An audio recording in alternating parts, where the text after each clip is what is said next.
Mike Stewart here with Test Products International. This is a demonstration of the TPI View app. It's a free download for iOS or Android devices, and it allows you to communicate with our smart devices, which would include combustion analyzers, manometers, airflow meters. So we're using an iPad here, and we've just gone to the App Store, downloaded the TPI View app. We're going to open it up. And it asks you to choose where you're from, so I'm going to pick Canada.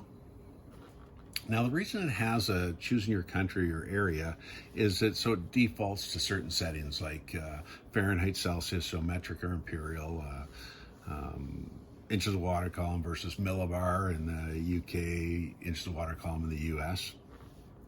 Anyways, this is the first screen you're going to come across. And this has one of the most important parts on here is the job management. And what this does is it allows you to put multiple reports into one job and email them all together. So if you want to do, gas pressure, combustion analysis, temperature, indoor air quality, that type of thing, put it all in one email instead of having all these separate emails.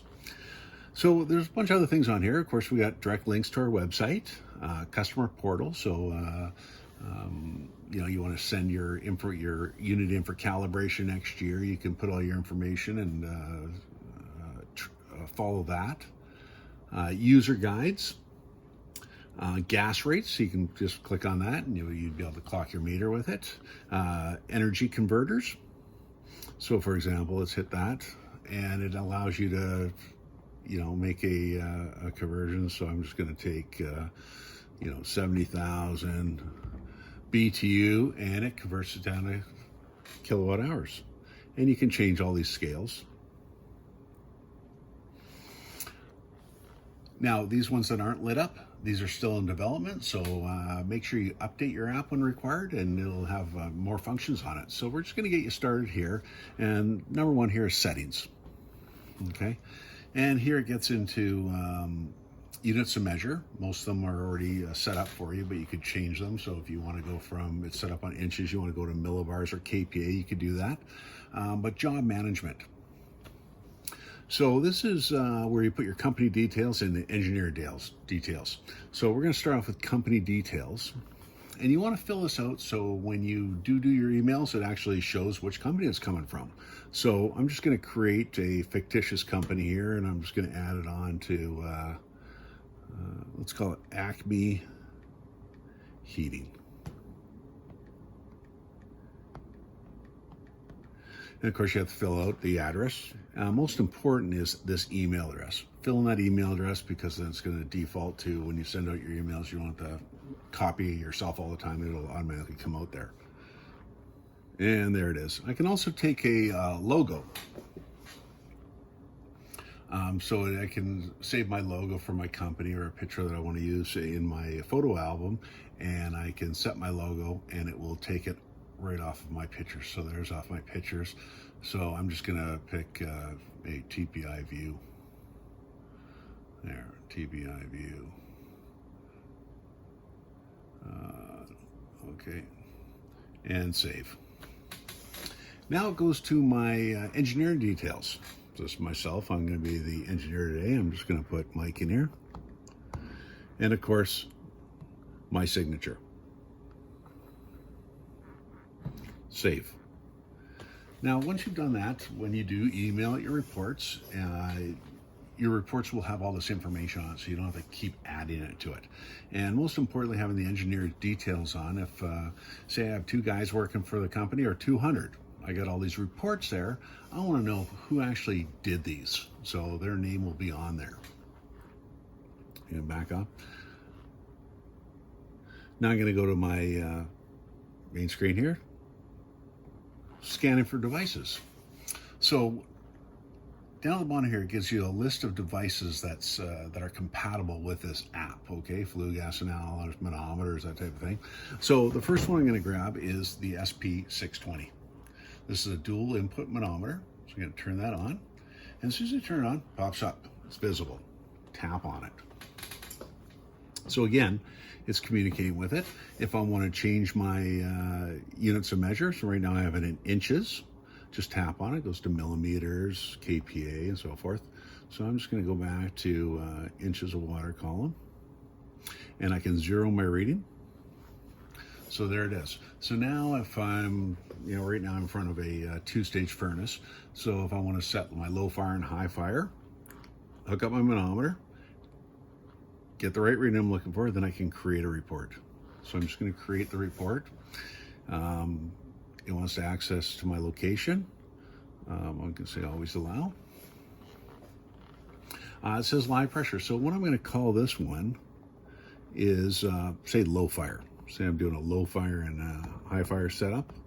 I just want to label these so I know what they are. Set. And there it is. Save to job. Going to create a job now. So I'm going to add a job. So it gives me a place to put an ID number, an address and everything, customer's name. So I'm just going to put job ID. And I'm going to pick out my customer's name. I'm just going to call him John Doe. Fill out his address and everything else, including his email address. Now that I have my customer's information filled out, I can just save that. So there it is, John Doe 6547. Just tap on it. And now it has saved that reading to that job. Now the next reading I would want to do would probably be my high fire rating. So wait till it gets up to your pressure that you want, required by the manufacturer of the equipment. Create report. And I'm going to call this high fire.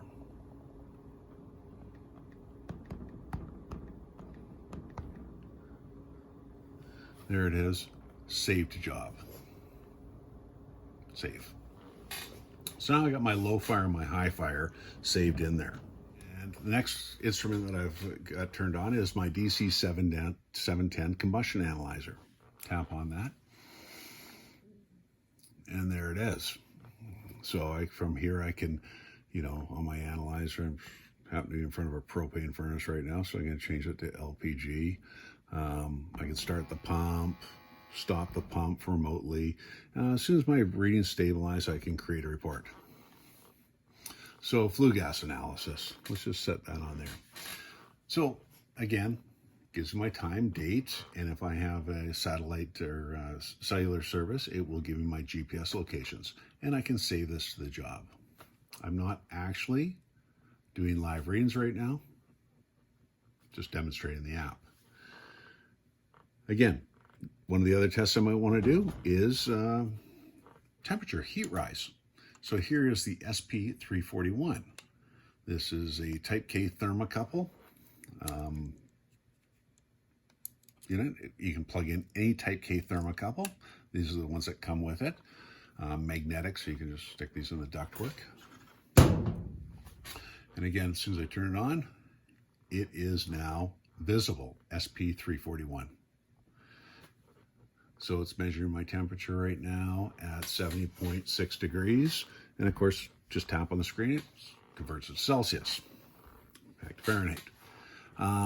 So I can do a single input measurement, or I can go down here and go differential temperature.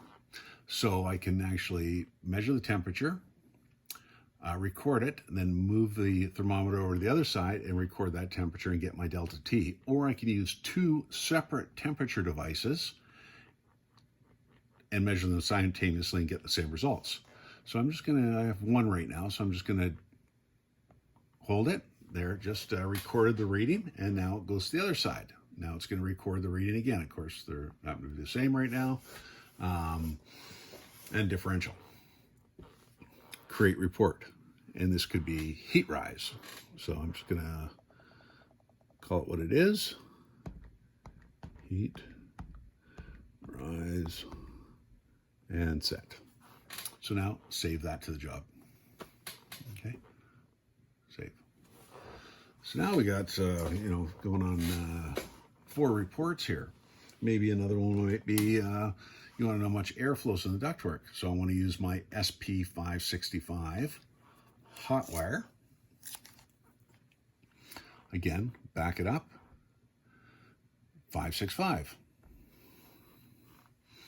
And there it is. again, CFM, or I can go into cubic meters.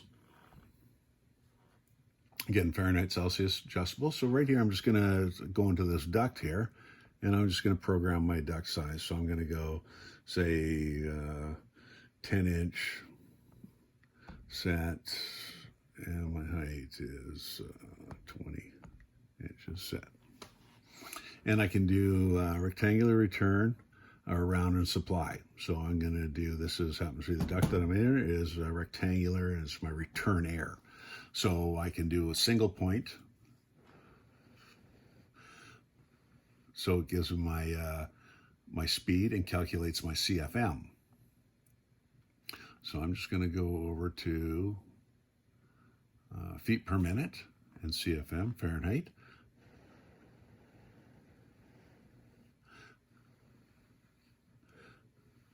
So I can add that to the log. And again, this unit will do multi-point averaging or timed average. So create a report. So this could be labeled as return airflow. And there it is, gives me my CFM. Again, save this to the job. That easy. So instead of having all multiple reports, I'm going to go back to, it gives you lots of reminders. So every time you finish with one of our smart probes, it gives you a little reminder to make sure you pick it up. Go back to job management, and then it's going to view my open jobs. John Doe. And there it is. The address, the email address. And now I can actually view the reports. So I can look at individual reports. So there's a heat rise one and say, okay, that's good. Double check everything, make sure it's all good. I could delete them, I could edit them, or I can just, hey, everything's good. Sign off on it. So it's just showed all my reports, and I want them all. 2, 3, 4, 5. Sign off selected reports. And now it's another reminder here. Hey, because I was using my combustion analyzer, don't forget to replace your test cap. Okay. Now here is where you could actually have your customer sign for it. So customer name.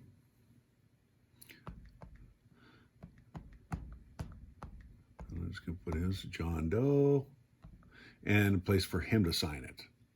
Now, save. So what's going to happen is his name and signature will come on there, and it defaults straight to my email. Okay, so it says, Dear John Doe, fees and contracts, attached reports from my recent visit. And it gives it to us in I've set it up to a PDF and a CSV file. So you can do one or the other or both. I just want to do both to show you it. So the first report on here is, there's customer name, there's the contract company name, and of course the engineer's information. His name's Mike. Signatures on there too. So I got my airflow, I got my heat rise, I got my DC 710 combustion analysis, I got my my pressure readings. So I got low fire and high fire pressure readings, but I could also use that manometer for doing, static pressures or balancing HRV, whatever. And then back down here, of course, I have my CSV files. Send. All done. Now when I go back, it says view closed jobs, and that information will be in there for reference later on. So I can keep that, delete it, but I also have copies that are already emailed. Again, add as many jobs as you want to this. Make sure you update your app when required. Otherwise, you won't know about the new devices available.